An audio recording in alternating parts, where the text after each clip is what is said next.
لله نحمده ونستعينه ونستغفره ونعوذ بالله من شرور أنفسنا وسيئات أعمالنا من يهده الله فلا مضل له ومن يضلل فلا هادي له أشهد أن لا إله إلا الله وحده لا شريك له وأشهد أن محمدا عبده ورسوله لا نبي بعده أما بعد. Kita lanjutkan pengkajian kitab Ma'alim fi Tariqi Talabil Ilm di masalah talibul ilm dan qiyamul lail, ilmu dan salat malam. Masih di fadail salatil lail atau fadail qiyamul lail min khasais, yaitu keutamaan salat malam. Di bagian ke-8 dikatakan oleh penulis hafizallah, anna salatal laili min awaili wasaya an-nabiy sallallahu alaihi wasallam li ahli al-Madinah indama qadima alaihim li awal marrah. Salat malam termasuk di antara wasiat yang pertama kali Nabi SAW sampaikan kepada penduduk Madinah ketika pertama kali beliau tiba di Madinah. Ya, pertama kali, hari pertama beliau tiba di Madinah, maka beliau SAW memberikan wasiat tersebut, yaitu di antaranya wasallu bil laili wan nasu niyam. Ya. Dikatakan fa'an Abdullah bin Salam radhiyallahu anhu, dari Abdullah bin Salam radhiyallahu anhu, beliau berkata, lamma qadima Rasulullah sallallahu alaihi wasallam al-Madinata in jafala an-nasu ilaihi. Ketika Rasulullah SAW tiba di Madinah, manusia bergegas mendatangi beliau. Waqil, dikatakan qadima Rasulullah, qadima Rasulullah, qadima Rasulullah, Rasulullah telah tiba, Rasulullah telah tiba, Rasulullah telah tiba. Ya. Kalau di Indonesia itu jadi nyanyian, Ramadan tiba gitu. Ya. Ramadan yang tiba, bukan Rasulullah yang tiba kali kita. Ya. Maka kemudian fa ji'tu fin nas li anzura ilaihi. Maka aku pun, yaitu Abdullah bin Salam, datang dari tengah-tengah mereka untuk melihat mereka, melihat beliau sallallahu alaihi wasallam. Falamma istathbattu wajha Rasulullah sallallahu alaihi wasallam araftu anna wajhahu laysa biwajhi kadzabin. Tatkala aku dapat melihat wajah beliau, aku dapat mengetahui bahwa wajah beliau sallallahu alaihi wasallam bukanlah wajah seorang pendusta. Astagfirullah. Ya, jadi ketika Abdullah bin Salam itu termasuk ulama dari kalangan Yahudi gitu. Ketika pengen tahu ini seperti apa Muhammad bin Abdullah, maka ketika istathbattu, yaitu sudah menepati persis inilah beliau nih, ini yang ini ternyata Muhammad Rasulullah, maka aku dapat mengetahui bahwa wajah beliau bukanlah wajah seorang pendusta. Taib, apakah mungkin kadzab, pendusta itu bisa dilihat dari wajah? Mungkin ya, kira-kira mungkin. Bagi sebagian orang Allah Ta'ala berikan ketepatan atau firasat, atau bahkan bagi keumuman orang. Jadi begini ya ikhwan, ada kajian yang sangat menyentuh ana sebenarnya, kajian Syekh Mas'udi, Syekh Mas'ud ya, di Masjid Nabawi belakangan ini. Muhadarah beliau tiap hari memberikan kajian tematik di situ belakangan ini ya, sebelum haji. Ada judul kajiannya itu Yauma Tublas Sarair. Yauma Tublas Sarair. Ya. Yaitu di surat At-Tariq nih. Ya. Yauma Tublas Sarair, yaitu ketika hal-hal yang sir di dunia ini itu akan ditampakkan di akhirat nanti. Setiap manusia memiliki sarair. Itu sarirah, yaitu secrets, ya, rahasia-rahasia pribadi. Hal-hal yang tersembunyi pada dirinya itu di dunia ini. Manusia memilikinya. Dan pada hari kiamat semua yang tertutup dan ditutupi itu akan terbuka. Akan ditampakkan jika Allah tidak memaafkan. Dan semoga Allah Ta'ala memaafkan sarair kita, yaitu hal-hal tersembunyi dari kita dari keburukan. Semoga Allah maafkan dan semoga Allah ampuni, semoga Allah tutup dunia dan akhirat. Allahumma astur auratana wa amin rawatina. Di kajian tersebut beliau itu menghikayatkan bahwasanya Allah Subhanahu wa taala mudah baginya untuk menampakkan pada orang-orang apa yang sedang kita sembunyikan. Bisa dengan melalui wajah, kalam, body language dan semisalnya. Itu mungkin, sangat mungkin. Bahkan boleh jadi, kalau ini perkataan ana, boleh jadi rahasia seseorang lebih betul-betul diketahui oleh orang lain walaupun tidak menyaksikan langsung. Lebih diketahui aib seseorang dibandingkan dengan zahirnya. Maksudnya gini, kalau ada seseorang menampakkan kesolehan, salam, dan pada hakikatnya dia fajir, namun dia orang fajir yang berusaha betul-betul untuk menzahirkan kesolehan, memperdaya orang-orang, dan Allah buat dia tidak cakap dalam menutupi kefasikannya.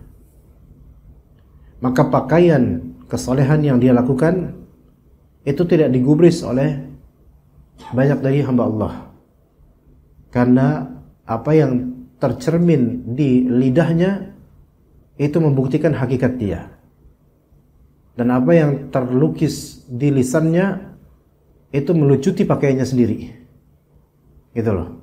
Sehingga justru dia berusaha menampakkan kesolehan yang orang kemudian mengetahui ini orang memalsukan dirinya, gitu loh. Itu mungkin saja, sangat mungkin. Dan qadarullah, misalnya yang menilai negatif seperti itu adalah orang-orang yang berilmu, orang-orang saleh. Penilaian mereka ini fasik, gitu. Walaupun berusaha untuk menampakkan yang zahir, yang saleh, atau berusaha dengan lisannya berusaha untuk memalsukan apa yang dia sembunyikan, salam. Namun tetap Allah Subhanahu wa taala muqallibul qulub. Allah taala yang membolak-balikan kalbu sehingga orang paham siapa dia gerangan. Ya, bahkan orang tidak menggubris dengan penampilan solehnya dia, dan orang tahu kelakuan dia, orang tahu lisan dia. Padahal fulan ini menutup-nutupi. Tapi orang pada tahu. Ya. Sampai ada seorang syekh di Madinah yang beliau tahu, ya, ia mempunyai firasat yang kuat tentang manusia. Sampai beliau bilang, siapapun yang duduk bersamaku, aku langsung mengetahuinya dia ahli taat atau ahli maksiat. Walaupun dia menyembunyikan apapun, tapi aku tahu ini orang ini ahli taat atau ahli maksiat, langsung ketahuan. Ya. Maka sarair di sini hal yang disembunyikan, kebaikan maupun keburukan, Allah akan beritahu kok. Gitu. Ketika antum adalah orang yang rajin berbuat saleh, beramal saleh, rajin sedekah sembunyi-sembunyi, pada waktunya manusia akan tahu bahwasanya antum sebaik itu, walaupun antum tidak menzahirkan itu. Tapi Allah Ta'ala memiliki kebaikan kepada hambanya dan mampu untuk membuat hamba-hamba yang mengerti siapa kita. Ali Zainal Abidin rahimahullah, di masa kepemimpinan beliau di daerahnya, beliau seorang waliul amri yang beliau suka sekali sedekah pada fuqara dan masakin, namun tidak terang-terangan. Sedekah beliau tersembunyi dan beliau khawatir diketahui oleh orang bahwa beliau yang sedekah, rahimahullah. Setiap malam beliau memanggul karung-karung berisi makanan pokok dan lain-lain yang ditaruh di depan pintu rumah orang fakir miskin. Yang pada pagi harinya orang fakir miskin itu mendapatkan kabar gembira itu, gitu. Siapa ini yang nggak ada yang tahu. Dulu nggak ada CCTV, dulu nggak ada satpam, nggak ada apa namanya yang suka ronda, nggak ada. Ya, kalau sekarang malam-malam gelap-gelap bawa gundukan gitu, maling. Beda zaman. Taib. Akhirnya kemudian majhul. Orang-orang fuqara dan masakin mereka nggak ada yang tahu siapa yang ngasih. Sampai kemudian suatu ketika Allah wafatkan Zainal Abidin rahimahullah. Dan ketika memandikan jenazah, didapatkan di pundaknya itu bekas beban, sayatan atau apa namanya, orang suka ini kan berbekas di sini, kapalan dan semisalnya. Ini kenapa beliau seperti ini, ada apa gitu? Dan seketika setelah wafatnya beliau tidak ada lagi yang ngirim seperti itu. Maka orang-orang pun akhirnya tahu. Apakah Zainal Abidin merancang seperti itu? Ntar kau lihat aja lo, awas. Nanti kalau misalnya gue mati, pada tahu lo semua kalau gue yang kayak gitu. Nggak mungkin kayak gitu. Nggak mungkin. Saking ikhlasnya beliau nggak nyana bahwa saya pada wafatnya itu semua orang akhirnya tahu siapa beliau, kebaikan beliau. Ya begitu. Na'udzubillah kalau sebaliknya terjadi pada seorang hamba yang selagi hidupnya semua orang tahu ini hamba baik, namun setelah wafatnya semua orang tahu hamba ini busuk. Na'udzubillah min dzalik. Jangan dibalik ya. Na'udzubillah min dzalik. Maka Allah Subhanahu wa taala yang memiliki dan menciptakan raut wajah. Allah Subhanahu wa taala yang mengetahui, ala ya'lamu man khalaqa wa huwa latiful khabir. Bagaimana mungkin Allah taala tidak mengetahui persis apa yang Dia ciptakan, sedangkan Dia itu latif khabir, yaitu maha lembut ilmunya sehingga detail dari segala sesuatu itu Allah tahu, dan khabir maha teliti atas segala sesuatu yang diketahui. Maka mungkin kita memang wajib menyembunyikan keburukan. Namun siapa yang merasa aman dengan ketersembunyian keburukan yang kita sembunyikan itu, maka dia sebenarnya berhadapan kepada Allah Azza wa Jalla yang maha mengetahui baik yang tersembunyi maupun yang terang-terangan. Ya. Makanya Abdullah bin Salam radhiyallahu anhu tidak mengenal wajah ini wajah pendusta, untuk menunjukkan bahwasanya wajah pendusta, wajah orang yang suka bohong itu ketahuan. Iya. Dalam ilmu psikologi juga begitu sebenarnya. Wajah orang yang lagi bohong itu bisa ketahuan. Tergantung bidangnya dia. Termasuk bidang agama gitu loh. Dai. Ketika dia bohong menyampaikan suatu faedah untuk meyakinkan orang, sebenarnya dalam ilmu psikologi itu juga ada mimik wajah. Gimana orang itu sebenarnya bohong atau perubahan ini dengan itu wajah ya, mimik perubahan yang mana perubahan ini biasa dikenal perubahan orang-orang yang sedang mau bohong. Itu ada, cuman kan memang itu bagaimanapun itu bukan sifatnya qat'i absolut ya. Jadi kita nggak bisa mengatakan ilmu psikologi itu bisa membaca persis setiap orang, nggak juga. Hanya saja kadang-kadang atau seringkali itu tepat memang sesuai dengan apa yang dipelajari dari gesture dan body language manusia. Ya.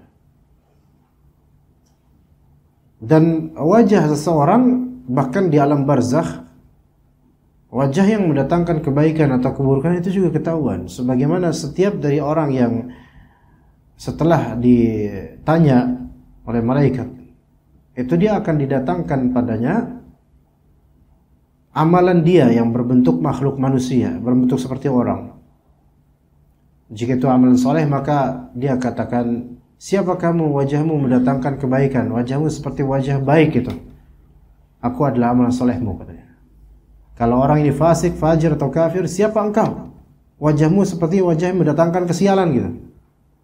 Maka aku adalah amalan burukmu selama di dunia. So, lihat wajah. Maka wajah ini bisa berpengaruh juga kepada penilaian orang. Bahkan lihat wajah aja tahu ini wajah orang baik. Ini wajah saleh. Ini wajah kelihatan soleh tapi sebenarnya nggak soleh nih orang. Itu kadang bisa terbaca ketika Allah Ta'ala ilhamkan pada lawan bicara kita. Maka ajaibnya ada meme, ini walaupun meme bukan faedah ya, bukan faedah yang seperti ulama mengatakan. Ada meme yang caranya bagus. Ya, semakin tua kita mungkin semakin buram penglihatan kita, namun semakin tahu siapa yang tukang bohong. Oke, bapak-bapak semakin tua itu tahu siapa yang tukang bohong, siapa yang enggak gitu. Untuk gadisnya, untuk anak putrinya, enggak, jangan nama dia tukang bohong. Emang babi tahu dari mana, kan baru kenal? Enggak, kan babi tukang bohong dulu. Gitu. Ya. Karena dengan pengalaman bisa melihat wajah, bisa dan seterusnya. Ya. Cuman tentu ya, kita pada asalnya haram untuk suudzon. Ketika terbit di pikiran kita suudzon tanpa qarinah yang kuat atau tanpa dalil di sini maksudnya tanpa bukti, proof yang valid, maka hendaknya kita menghapus suudzon tersebut. Bahaya. Ya, karena boleh jadi minimal kalau persangkaan kita tuh kuat, minimal nggak usah diomongin ke orang. Apalagi itu kaitannya nanti ghibah. Karena belum tentu valid. Atau mungkin dia punya alasan seperti itu, maka khalas. Ya. Tutup aja untuk diri sendiri atau hapus itu. Karena tidak enak kalau misalnya kita itu punya persangkaan buruk ke orang, lalu kita bermuamalah dengannya, itu nggak enak, kecuali kalau emang valid. Ya. Dan itu pun sebenarnya orang itu pun kalau buruk valid, seenggaknya kalau memang orang itu tidak menzahirkan keburukannya, ya sudah, itu urusan dia. Kalau kita mau nasihati silahkan, tapi ketika dia tidak menzahirkannya, maka itu urusan dia pribadi. Tidak perlu kemudian kita mengungkapkan ke orang-orang. Karena apa? Karena ya untuk apa gitu. Ya. Baik, kemudian ketika beliau mengatakan wajah beliau bukanlah wajah seorang pendusta. Wa awwalu, dan dikatakan di sini wa kana awwalu syai'in takallama bih an qal, kalimat pertama yang beliau ucapkan ketika itu adalah ayyuhan nas afshus salam wa at'imut ta'am wa sallu wan nasu niyam tadkhulul jannata bisalam. Wahai manusia sekalian, ini pesan beliau kepada orang-orang di Madinah ketika itu awal pertama kali. Afshus salam, tebarkanlah salam. Ini afshus salam hablum minan nas. Hablum minan nas. Wa at'imut ta'am, berilah makan orang yang membutuhkan, maka ini hablum minan nas. Wa sallu wan nasu niyam, dan salatlah di saat manusia tertidur, maksudnya salat malam. Ketika orang-orang pada tidur, salatlah kalian. Ini hablum minallah. Tadkhulul jannata bisalam, maka kalian akan masuk surga dengan selamat. Baik, ini hasil dari 3 amalan ini. Ya. Sebarkanlah salam, ya, kemudian ya ta'amut ta'am, dan salat malam. Ini merupakan hal yang penting berarti, salat malam itu. Karena awal-awal Nabi SAW di Madinah seperti itu langsung, salat malam. Memerintahkan salat malam. Tapi kemudian berikutnya, faedah berikutnya atau keutamaan berikutnya, kata beliau, tasi'an annaha tuaddi fi khafa'in nas wa hadha ad'a li kathratil ajr. Salat malam itu biasa dikerjakan secara tersembunyi dari manusia. Dan inilah yang menjadikan besarnya pahala. Ya. Inilah yang menjadikan besarnya pahala. Jadi amalan-amalan pribadi yang saleh, amalan-amalan saleh milik pribadi, itu paling afdalnya sirri, yaitu tersembunyi dari manusia, kecuali dalam rangka memberikan contoh pada orang, menginspirasi orang, maka itu insya Allah lebih baik terang-terangan. Ya. Bahkan amalan sirri yang sifatnya ibadah hablum minallah, maka lebih afdal sirri. Amalan yang sifatnya hablum minan nas, bahkan ya, kalau bisa tetap sirri. Kata Allah Azza wa Jalla, in tubdus sadaqat fa ni'immahi.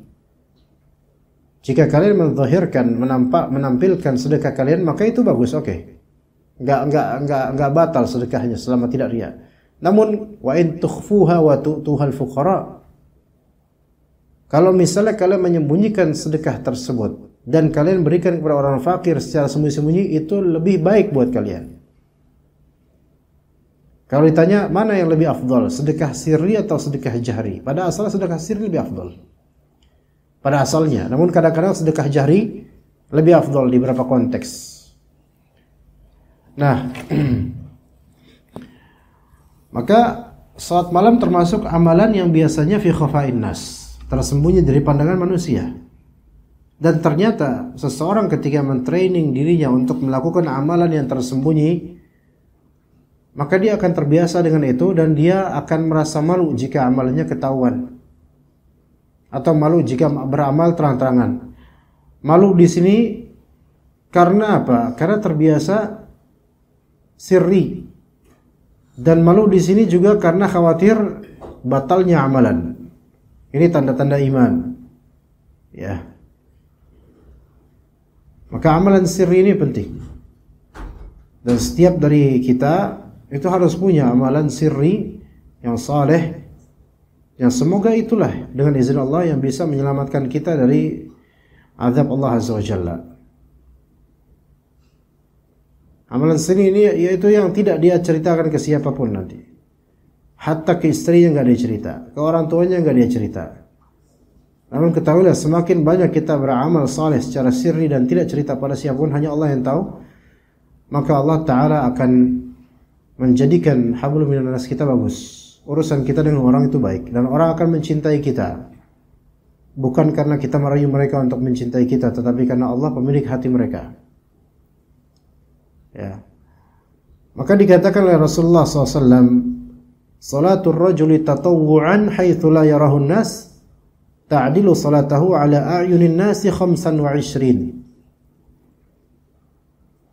Salat sunnahnya seseorang dikala manusia tidak melihatnya setara dengan 25 kali salatnya ketika di hadapan manusia. Dari segi apa? Dari segi ganjaran dan kebaikan, keberkahan. Namun apakah semua salat sunnah atau salat tatawwu' itu lebih afdal sirri? Enggak juga. Karena salat Id itu sunnah bagi sebagian jumhur ulama. Salat gerhana itu sunnah bagi jumhur ulama. Salat apalagi? Tarawih sunnah. Namun lebih afdal enggak sirri. Bareng-bareng jemaah bahkan lebih afdal. Ya.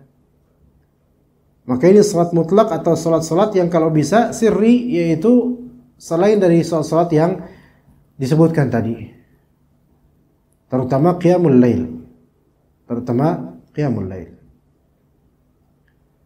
Ya, dan termasuk sirri, termasuk salat yang harusnya sirri, baiknya sirri namun kemudian dijaharkan oleh seseorang adalah ketika dia melapor ke siapapun lewat WhatsApp atau status bahwa dia akan salat malam, subhanallah.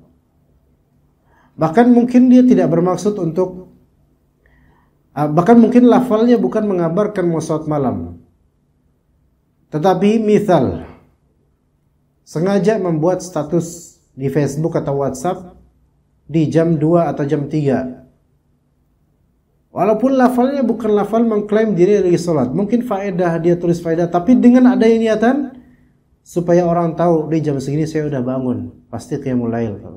Paham enggak maksudnya? Ngerti enggak maksudnya jemaah? Dia enggak ngomong di statusnya saya sedang qiyamul lail, enggak ngomong gitu, cuman nulis buat status, tapi dengan ada niatan supaya orang yang membaca status dia melihat, oh jam sekian nih statusnya, oh berarti dia udah qiyamul lail jam segitu. Paham enggak? Maka ini riya terselubung ini, Bang. Statusnya enggak tentang saya sedang salat malam atau foto dia salat malam atau bahkan enggak menyebutkan keutamaan salat malam. Enggak ada situ. Tapi apapun itu statusnya, tapi dia ada niatan di hatinya dan Allah Maha tahu isi hati orang. Bahwa saya malam jam segini udah bangun loh. Ya. Yang mana nanti pembaca statusnya mungkin adalah cewek favoritnya atau mungkin mertuanya atau apanya gitu. Atau muridnya, supaya muridnya itu takjub sama gurunya. Ya, mungkin itu terjadi. Namanya riya itu kan khafi, ya bisa terjadi ya. Maka kalau dia salat sunnah tanpa dilihat oleh orang-orang, itu walaupun hadis ini hadis yang diperselisihkan oleh ulama akan kesahihannya. Namun ala kulli hal secara global sepakat ulama bahwasanya dalam masalah salat seperti ini lebih afdal sirri. Ya, besar pahalanya. Jadi besar pahalanya dikarenakan ikhlasnya lebih. Dan ketika ikhlas itu berkurang, maka berarti pahala berkurang. Tapi kemudian berikutnya kata penulis hafizallah, ashiran kaunu salatil laili tusalla ghaliban fi waqti nuzulir rabbi ila as-sama'i dunya wa huwa waqtun syarif. Salat malam pada umumnya biasanya orang salat malam dikerjakan di waktu turunnya Allah Ta'ala ke langit dunia, yaitu fi thuluthil akhir minal lail, di sepertiga akhir dari malam. Kalau sekarang salat azan subuh jam 4:35, benar gak? Ya, sekitar itu Pak. Berarti mungkin mulai jam 1. Ya. Iya. Kan 3,5 jam, sepertiga malam terakhir. Jam 1 sampai jam bener gak omongan Anda? 3,5 jam gak itu? Iya, kan satu malam biasanya 10 jam 30 menit, 10,5 jam. 10 jam 30 menit dibagi 3,5 jam. Maka jam 1 sampai jam 4.30 itu adalah waktu akhir thuluthul lail, sepertiga terakhir dari malam. Allah Subhanahu wa taala turun ke langit dunia ketika itu untuk melihat dan mendengar siapa yang beristighfar, siapa yang minta apa, siapa yang minta ini, minta itu, maka Allah kabulkan. Nah, maka biasanya qiyamul lail itu di waktu seperti itu, ya, dan itu waktu syarif, waktu yang mulia, karena saat itu Allah Ta'ala turun ke langit dunia dengan hakikat dan cara yang Allah Ta'ala mengetahuinya, dan ini hak, dan kita tidak boleh membayangkannya bagaimana. Maka Allah Ta'ala berfirman ketika itu Allah Ta'ala berfirman di hadits qudsi, yakni hal min da'in fa ujibah, hal min sa'ilin fa u'tiyah, hal min mustaghfirin fa aghfir lah.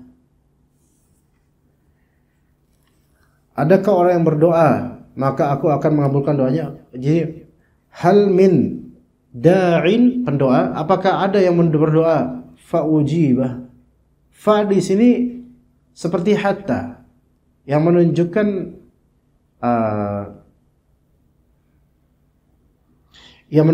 bahwasanya itu adalah suatu hal yang pasti terjadi.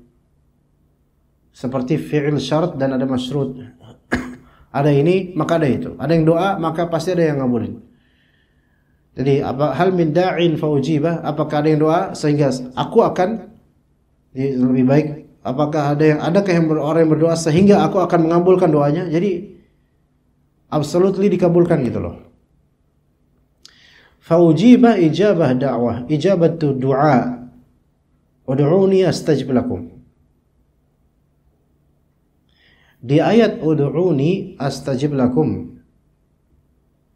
ini umum untuk semua doa di semua konteks. Oke? Berdoalah kepadaku, wa qala rabbukum ud'uni astajib lakum. Rabb kalian berkata, berdoalah kepadaku maka aku akan jawab doa kalian. Ini konteks umum semua kasus. Semua doa, semua pendoa. Selama doanya langsung kepada Allah. Taib, kasus yang lebih spesifik dari yang umum tadi, yaitu ayat-ayat tentang Ramadan. Wa idza sa'alaka 'ibadi 'anni fa inni qarib. Ujibu da'watad da'i idza da'an. Falyastajibu li wal yu'minu bi la'allahum yarshudun. Ayat ini seperti menyempil di antara ayat-ayat syahrul Ramadan dan puasa. Maka indikasi kuatnya adalah ini berkaitan dengan berdoa di bulan puasa terutama, walaupun ayatnya lafalnya global. Namun karena diapit oleh ayat-ayat puasa dan Ramadan, maka seperti ada isyarat bahwa ayat ini lebih spesified untuk momentum khusus, yaitu bulan Ramadan. Jika hamba-hambaku bertanya kepadamu wahai Muhammad tentang aku, maka fa inni qarib, sesungguhnya aku dekat. Ujibu da'watad da'i idza da'an. Aku menjawab doanya pendoa jika dia langsung berdoa kepadaku. Maka di sini penjawaban yang lebih khusus daripada ayat yang tadi, daripada ayat tadi apa? Wa qala rabbukum ud'uni astajib lakum. Itu umum. Berarti kekhususan waktu ini merupakan sebab lebih mujarabnya, lebih mungkinnya untuk dijawab, lebih pastinya untuk dijawab. Faham nggak maksud anak, ya, ikhwan? Ngerti? Kalau misalnya nih, ana bilang ke antum, ana sayang pada semua ikhwan sunnah, umum nggak? Oke. Kemudian ana bilang suatu ketika, ana sayang pada semua ikhwan sunnah yang ngaji di SS. Ya. Di tempat yang sama, ana ngomong dua hal yang berbeda. Maksudnya, ana pernah ngomong di sini, ana mencintai semua ikhwan sunnah. Kemudian berapa waktu kemudian, ana bilang, ana mencintai semua ikhwan sunnah yang di sini, di SS ini, masjid musola ini. Ya. Maka berarti di sini antum lebih spesial daripada umumnya ikhwan sunnah. Dari segi ana sayang sama antum lebih spesial karena ada taksis di sini. Ada specifying gitu. Kemudian suatu ketika anak ngomong lagi, wallah anak sayang sama antum ikhwan sunnah di sini yang misal yang habis kajian nggak nungguin parfum. Maka ini top of the top gitu loh. Paling spesial ini orang akhasul khusus. Akhasul khas. Ya, gitu. Oke. Itu tahap kedua. Kemudian di hadis Nabi SAW, hadis qudsi, Nabi Allah Subhanahu wa taala turun ke langit dunia di sepertiga malam terakhir. Dan Allah berkata, "Hal min da'in fa ujibah." Apakah ada nih yang doa sehingga aku menjawab doanya? Sebenarnya tanpa Allah berkata seperti itu pun, apakah doa orang-orang yang bukan di sepertiga malam terakhir doanya itu nggak dijawab? Faham nggak maksudnya, ikhwan? Antum doa sebelum maghrib, namanya doa dijawab nggak? Dijawab. Itu kembali ke ayat wa qala rabbukum ud'uni astajib lakum. Oke. Apalagi kalau antum doanya di bulan Ramadan pas lagi puasa, lebih dijawab nggak? Lebih jawab. Tapi sekarang di sepertiga malam terakhir itu kan waktu yang khusus, antara jam 1 sampai jam setengah 5. Oke. Dan saat itu Allah Ta'ala turun ke langit dunia. Dan Allah berkata, hal min da'in fa ujibah. Siapa, arti lainnya, siapa yang doa sekarang aku pasti kabulkan. Baik, sebenarnya tanpa ngomong kayak gitu, tanpa bicara, tanpa Allah nyatakan seperti itu, apakah Allah Ta'ala akan menjawab doa manusia ketika itu? Ngerti gak maksudnya, ikhwan? Masuk gak ke benak akal antum, ikhwan? Seandainya Allah Ta'ala tidak mengatakan hal min da'in fa ujibah, siapa yang berdoa maka aku jawab. Seandainya kalimat itu tidak ada, misal, apakah antum meyakini bahwasanya doa antum akan dijawab? Tapi Allah katakan, siapa yang doa sekarang, aku akan jawab dia. Adakah di sini tambahan stressing dan penekanan makna? Paham nggak maksudnya, ikhwan? Belum paham? Abah paham nggak, Abah? Bisa dipahami, Abah? Anda nggak paham, antum paham apa nggak? Anda nggak paham nih? Nggak paham. Nah, Gimana? Kita pakai kiasan nih biar paham. Karena ini syarif, ini ilmu apa kedalaman yang mulia sekali sebenarnya. Kalau antum sampai di pemahaman ini enak sebenarnya, indah gitu loh. Gimana? Betul. Itu kaidah umum. Iya. Jadi walaupun lewat telepon begitu, tapi kita kan meminta. Saya meminta antum Ustaz, pasti kan ketahuan bahwa yang tempat meminta adalah antum gitu. Iya. Nah sekarang saya berdoa adalah kepada Allah. Walaupun tidak seperti begitu, yang penting keyakinan kita bahwa Allah ada. Benar gitu? Anak nggak paham malah. Kepanjangan ya? Enggak, ilmu baru ini anak. Ini wali, ini ilmu perwalian seperti ini. Ada beneran nggak paham, benar loh. Mungkin suatu saat kita bertemu aja lah biar. Malah ini kayak mengacaukan nih sepertinya. Beneran, gini Pak. Antum nih misalnya di sepertiga malam terakhir, antum minta ya Allah, ya. Terus istri antum bilang, Pak, doa Pak, pasti Allah jawab. Sebenarnya tanpa dia ngomong, antum yakin nggak doa antum dijawab? Doa bakal dijawab nggak sama Allah? Tanpa harus diomongin lagi gitu loh.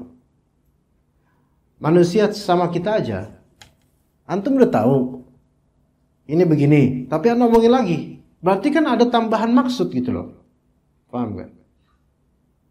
Antar kita aja begitu. Ya, misal antum udah tahu di map ada info bahwa saya di Jalan Caman ada banyak penggalian sehingga macet, gitu kan? Ya. Terus ana ingetin gimana? Sebelum antum jalan, Pak, itu Jalan Caman Pak, ada penggalian. Oke. Iya udah tahu ana. Oh, alhamdulillah. Terus antum lewat Caman. Pas lewat Caman, kelihatan ada penggalian bikin macet gitu. Ada orang lewat. Ya. Terus dia bilang, ya Pak, makanya kena macet sekarang, kan tahu ada penggalian Pak, lewat sini. Paham gak maksudnya sini? Makin banyak yang menginfokan, itu seperti makin ditekankan gitu loh. Sekarang antum doa, sekarang nih, mungkin bukan waktu mustajab sekarang, bukan waktu yang afdal untuk mustajab gitu. Tapi antum doa sekarang dikabulkan gak sama Allah? Oke, dikabulkan. Di sepertiga malam terakhir, antum doa dikabulkan gak sama Allah? Pasti antum basicnya pasti tahu bahwa saya setiap doa manapun kapanpun dikabulkan sama Allah Ta'ala. Ya. Namun Allah Ta'ala menekankan kemudian hal min da'in fa'ujibah. Siapa yang doa sekarang? Aku akan jawab. Kita enggak mungkin kita kan, ya Allah, engkau tidak perlu bilang begitu. Aku pun tahu bahwa saya kalau aku akan jawab. Enggak bakal kita ngomong itu. Melainkan kita, sang raja itu Al-Malik, Allah Azza wa Jalla berkata begitu, padahal kita semua tahu. Ini menunjukkan pasti ada tambahan sesuatu. Pasti ada lebih dari biasanya gitu loh. Kan tadi ayat pertama kita bilang, Rabb kalian berkata, berdoalah kepadaku maka aku akan jawab doa. Ini umum untuk kapanpun waktu. Sebelum maghrib lah, bangun tidur lah, namanya doa Allah jawab. Kapan aja, di mana aja. Ya. Gitu. Nah sekarang kalau misalnya Nabi SAW mengatakan, ad-du'a bainal adhanaini la yurad. Doa di antara dua azan, yaitu doa di antara azan dan iqamah, tidak ditolak. Oke. Emang kalau di luar itu ditolak? Paham gak maksudnya? Maka apa maknanya ini? Maknanya adalah penekanan dari Rasulullah bahwasanya doa di antara azan dan iqamah itu bukan segera tidak ditolak, yaitu betul-betul lebih mustajab daripada doa di waktu lainnya gitu. Kef, paham gak? Gitu. Apalagi prioritas waktu, ya, afdholiyah. Apalagi kalau Allah yang langsung bicara. Siapa yang berdoa kepadaku sehingga aku akan jawab dia. Sebenarnya kalaupun misal saja Allah tidak memberitakan itu, antum tahu nggak bahwasanya orang yang berdoa kepada Allah akan dijawab? Tahu. Semua doa bakal dijawab. Makanya kata para ulama, tidak ada doa yang tidak dijawab oleh Allah. Tidak ada doa yang nyampe ke Allah yang tidak dijawab oleh Allah. Semua doa yang nyampe ke Allah dijawab. Adapun yang tidak nyampe, wajar nggak dijawab. Kenapa nggak nyampe? Nah, karena harta haram, karena menduakan Allah, karena nggak ada doa yang sampai ke Allah itu pasti Allah jawab. Gimana? Bisa paham di sini?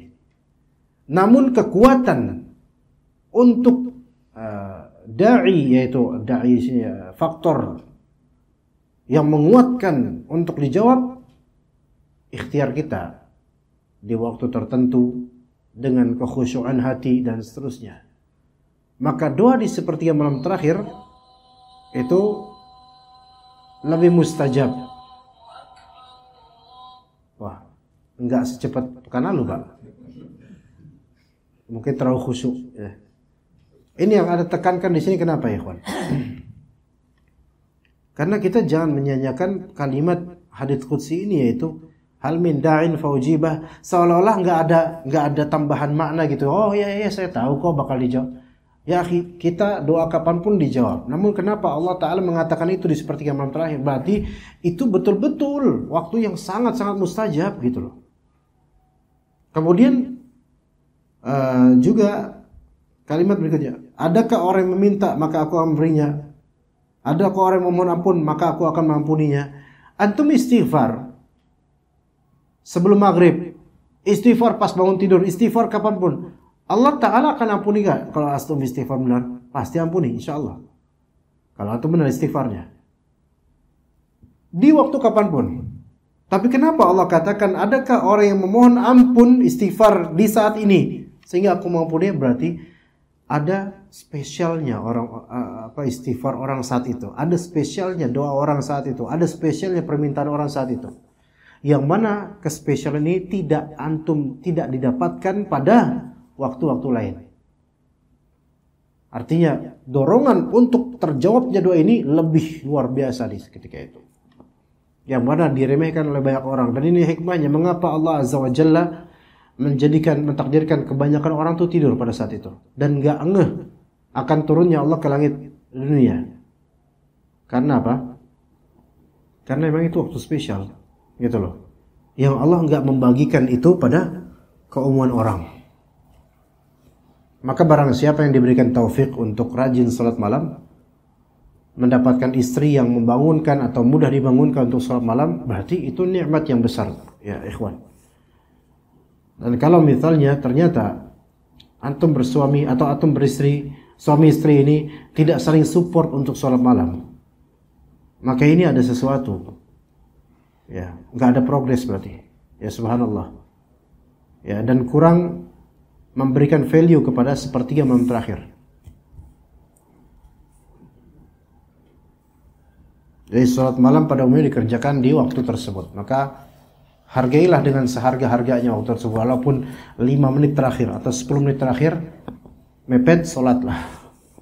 Ya doalah, minta sama Allah sesuatu yang Allah Ta'ala akan mengabulkan itu insyaallah Ta'ala. Ya kita azan dulu, fadl. Silakan muadzin. Apa? Silakan.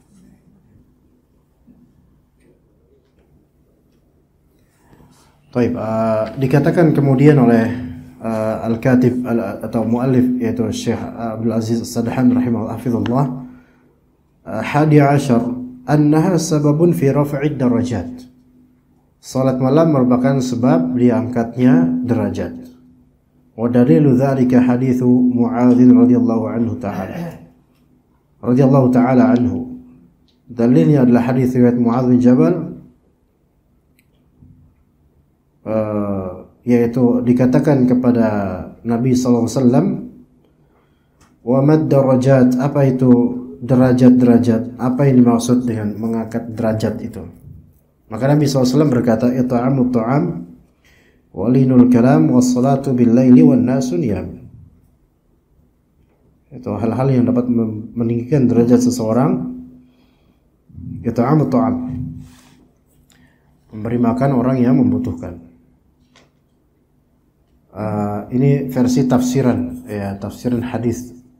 Kalau zahir lafalnya maknanya memberikan makanan secara mutlak. Tetapi memberikan kepada yang membutuhkan itu lebih afdal tentunya, dan itu mengangkat derajat seseorang. Walinul kalam, dan melembutkan perkataan. Lin ini bisa dari segi makna, bisa dari segi saut, yaitu suara. Suara yang lembut di sini maksudnya adalah suara yang tidak memungkinkan, tidak menjadikan orang merasa ditantang atau tersinggung dengan tingginya suara. Ataupun linul kalam yang bermakna yang sifatnya maknawi, maka di sini dari segi makna, dari segi pemilihan kata. Maka linul kalam itu termasuk hal yang mengangkat derajat seseorang.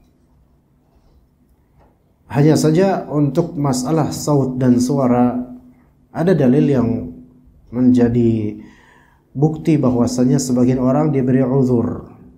Sebagian orang diberi uzur dengan tingginya atau kerasnya suara. Anda lupa nama, tidak ingat nama sahabatnya yang mana. Sahabat ini menjadi ketika turun ayat, salah satu ayat awal surat Al-Hujurat, ya ayyuhalladzina amanu la tarfa'u aswatakum fawqa sawtin nabi wa la tajharu lahu bil qawli kajahri ba'dikum li ba'din an tahbatu a'malukum wa antum la tash'urun. Wahai orang beriman, janganlah kalian mengangkat suara kalian di atas suara Nabi SAW. Dan jangan wala tajharu lahu bil qaul, jangan kalian keraskan perkataan kalian untuk Rasulullah SAW. Seperti kalian keraskan antar sesama kalian. Jadi ngomong ke Rasulullah SAW itu harus dengan cara yang beda. Tidak boleh disamakan seperti ngomong sama teman. Karena hal seperti itu kalau disengaja itu bisa merusak, bisa menggugurkan amalan kalian dalam keadaan kalian tidak merasakannya.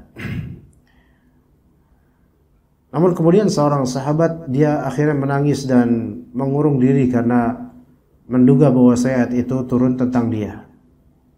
Karena suaranya memang tinggi, maka kemudian dicarilah sahabat itu dan ketemu.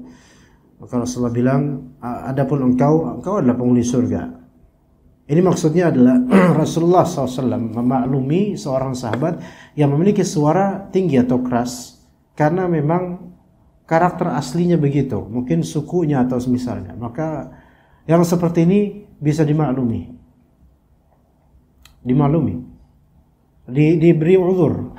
Tidak kemudian kita tahdzir karena suara keras seperti ini. Kalau memang itu watak asli, maksudnya watak asli kesukuannya memang asli begitu ya, kelas.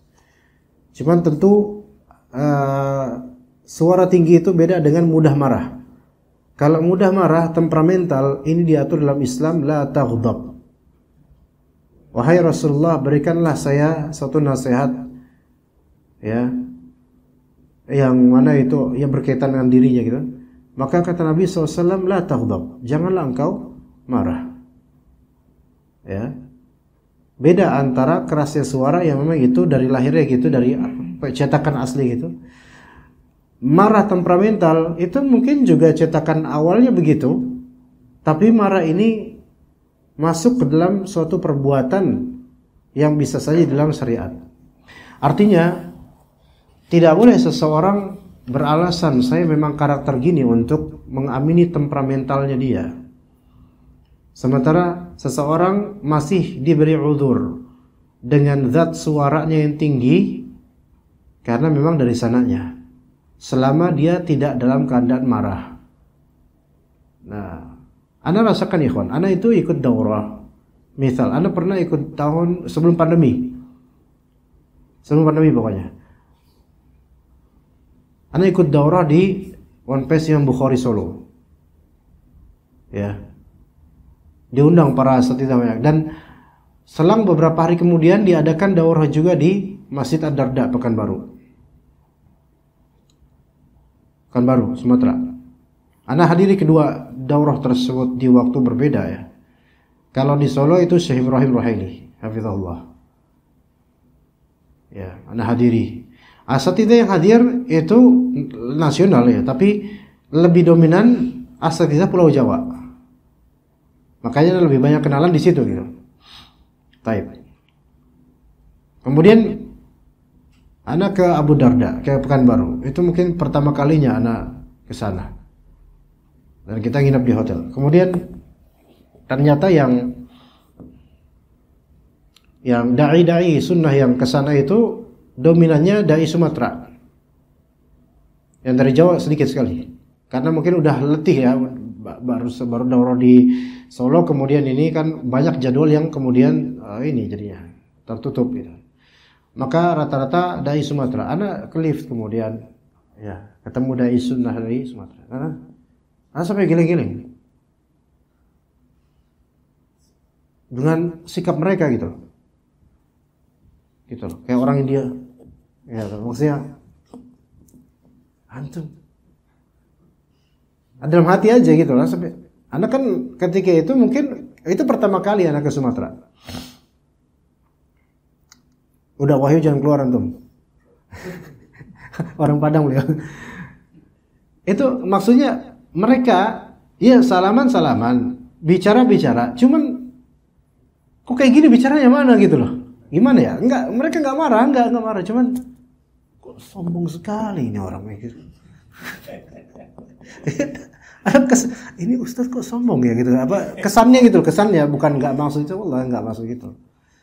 Terus kemudian sekamar dengan salah satu ustadz yang dulunya Aswaja tulen banget. Kemudian hijrah dan jadi salah satu ustadz sunnah lah di salah satu tempat, lupa daerah mana. Nah itu kita sampai debat itu di kamar itu. Anak sama beliau padahal nggak pernah debat sama ustadz. Ini debat sama ustadz itu. Soal masalah keaswajan, masalah ini debat gitu. Ini nggak enak banget di sini kata bagiannya ya, karena sebelumnya Anda merasakan di Solo, ya antum tahu Solo kayak gimana, ya antum getok palanya dia masih gitu. Solo itu sehalus Jawa ya kawan. Ya kalau ngapak kan kasar, Jawa Tengah ngapak kasar, paling halusnya itu Solo Raya itu halus. Ya Solo, ya Surakarta, Sukoharjo, Karanganyar gitu, masih halus bahasanya. Cuman sistemnya belangkon mereka ya. Ngepalnya di belakang gitu. Nah, tapi kontras berikutnya anak ke Sumatera. Jadi komparasi yang apa ya? Jauh banget gitu loh. Ketika di lift aja anak kayak sombong banget ya ustaz ini ya, subhanallah. Ini ustaz apa bener gitu loh. Ya tapi akhirnya mulai memahami, oh ada perbedaan kultur memang, dan kita nggak bisa mengatakan statement asa tidak Andalas mutakabbirun, misalnya anak bilang asli Sumatera itu sombong semua, nggak bisa kayak gitu. Kita harus memahami juga emang karakternya gitu loh. Selama nggak ada maksud itu, suara tinggi, ngomong suara tinggi, kayak gini ya Allah, kayak kebanyakan makan rendang kayaknya, dengan tinggian kan. Tapi emang wajar kayak gitu. Makanya anak ke Padang, ke Solok. Ya, cara bicaranya nggak bisa dong kita harus standarkan dengan Jawa, nggak bisa. Iya, ada ngomong dengan bahasa agak tinggi, ngomong sama ustadz ini ngomong tinggi, orang Jawa. Ini ustadz tukang marah semua ini, kayaknya digampar semua nih kayak anak-anak buahnya nih. Subhanallah, ngomong keras, tapi mereka bersahabat gitu, ajaibnya gitu. Kita yang di Jawa biasa masa kita Jawa yang lembut apa gini, nggak ini kadang nggak nyambung gitu loh. Sehingga kita harus nyocokin sama mereka. Kita ngomong keras juga gitu. Mereka biasa. Justru kalau kita ngomong pelan, apa Ustaz? Hah? Gitu. Coba antum begituin. Hah? Apa? Ini Ustaz tapi bukan kok kayak gini ke anak gitu. Gitu. Subhanallah gitu. Maka hal yang seperti ini nggak bisa kita salahkan. Karena ini memang bentukan karakter kesukuan ya sebenarnya khalas. Sebagaimana di zaman Nabi SAW. Sampai merasa masuk neraka, merasa kafir itu sahabat Nabi karena apa? Dalam ayat, jangan sampai gugur amalanmu gara-gara meninggal suara di atas Rasulullah dan suara dia tinggi. Namun apa kata Rasulullah? Adapun engkau pun di surga. Namanya Qais, kalau nggak salah, Qais bin Fulan atau siapa itu namanya. Lihat di tafsir surat Al-Hujurat. Ini menjadi dalil bahwasanya kita itu makanya di surat Al-Hujurat wa ja'alnakum gimana? Wa ja'alnakum syu'uban wa qabaila lita'arafu. Dan kami jadikan kalian itu bersuku-suku dan berkabilah-kabilah agar saling mengenal. Sehingga ketika kenal kan saling memaklumi. Oh, orang Jawa kayak gini. Oh, orang Sumatera kayak gini. Oh, Borneo kayak gini. Ketika kenal kita, anak kan pertama kali gitu udah digertak sama seorang ustaz. Ente nggak tahu, anak punya kajian banyak di Jawa gitu. Wah, anak kok di Jakarta nggak pernah diginiin sama orang. Ini baru kenal aja udah apa ustaz? Dari mana? Antum nggak tahu ngomong sama siapa gitu. Tapi alhamdulillah habis itu kan mulai beradaptasi. Oh kayak gini berarti udahlah, besok-besok ada nggak mau ngomong lagi sama mereka. Ada ngomong biasa aja lah gitu. Ya maksudnya menghindar supaya nggak merasa tersinggung. Tapi lama-lama biasa juga alhamdulillah. Ya ini karakter antar kita ini harus saling paham gitu. Iya. Betawi kadang ustadznya nyablak. Iya enggak? Antum melihat ustaz Betawi kampung tuh. Ngomongnya aduh nyablak loh. Udah kayak empok-empok lagi ngerumpi. Masya Allah. Tapi ya gitu karakternya. Antum bilang nggak boleh Ustaz ngomong pakai ini. Nah apa? Itu tuh muruah turun Ustaz. Kan kalau Ustaz ngomong emang kenapa? Itu kan kerasanya kayak tapi ya ini nyablak Betawi. Antum operasi dia sampai jadi orang mungkin orang Jawa nggak bisa, itu udah natural gitu loh. Ya Ustadz Jawa gitu loh. Oh J, ditahdir, oh J orang apa? Ustadz mau aja ente ditahdir. Gak apa-apa, sabar wae. Biar di akhirat aja nanti. Gitu. Ya itulah, ya beda-beda antar kita. Mungkin di antara teman-teman juga kan gitu ya. Iya. Saya dulu jadi murid, nanya di Bang Pansat kamu. Bapaknya dibilang gitu. Bapak balas enggak, Pak? Guru. Oh, guru Bapak ya. Saya nanya di Pansat kamu. Subhanallah. Tapi itu kayak terlalu deh, Pak. Kayak enggak ada. Yang terlalu. Karena pelajaran kelas 1 saya tanyain. Oh, jadi marah dia. Oh, iya. Tapi Bapak nggak ngerasakan ketika itu? Biasa aja. Oh biasa. Karena saya tahu watak dia memang begitu. Oh iya. Takutnya. Iya. Biasa aja kan. Ya udah kenal berarti nggak apa-apa. Udah. Tapi kan orang kalau belum kenal itu kan langsung wah parah nih guru. Kalau pulang saya juga boncengan. Ducati, motornya Ducati. Itu boncengan aja dibangsat-bangsatin, Pak. Gimana kalau Bapak nggak deket itu? Dipantatin.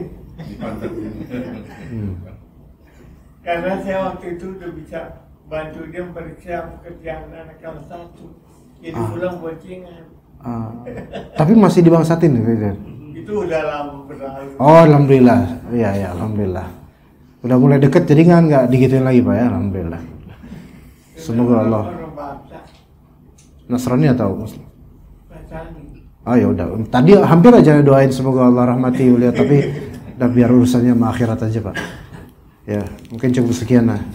Semoga bermanfaat. Wassallallahu ala nabiyina Muhammad wa ala alihi washabihi ajmain. Subhanakallahumma wa bihamdika asyhadu an la ilaha illa anta astaghfiruka wa atubu ilaik. Assalamualaikum warahmatullahi wabarakatuh.